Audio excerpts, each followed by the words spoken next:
Bago sa saksi, imbis na gabi, umagang-umaga sumalakay ang lalaking nanloob sa isang bahay sa North Caloocan.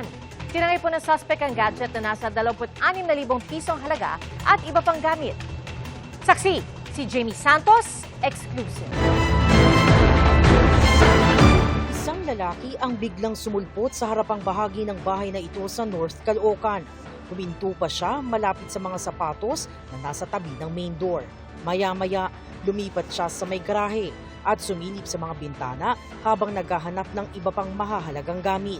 May pagkakataon pa raw na sinubukan itong buksan ng main door ng bahay maging ang sasakyan. Nasaksihan ni Saiki ang panloloob sa bahay na kanyang pinapasukan. Alas 5 ng umaga kanina nang magising daw siya dahil sa kaluskos mula sa bintana ng kanyang kwarto. Pagtingin niya sa bintana, isang kamay ang dahan-dahang sumusungkit ng kanyang speaker at wallet mula sa labas ng bahay. May hangir pa nga eh.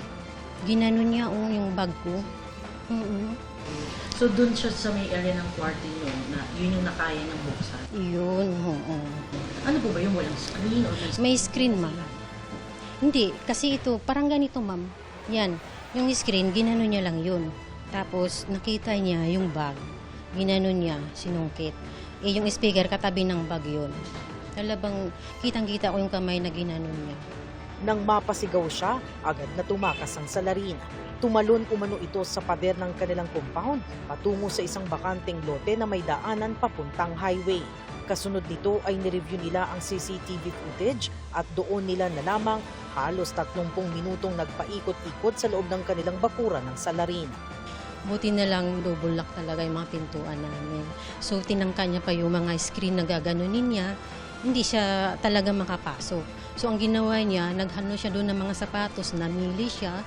Tsaka yung bag doon namin sa office, sinungkit niya yun, ma'am. Sinungkit niya.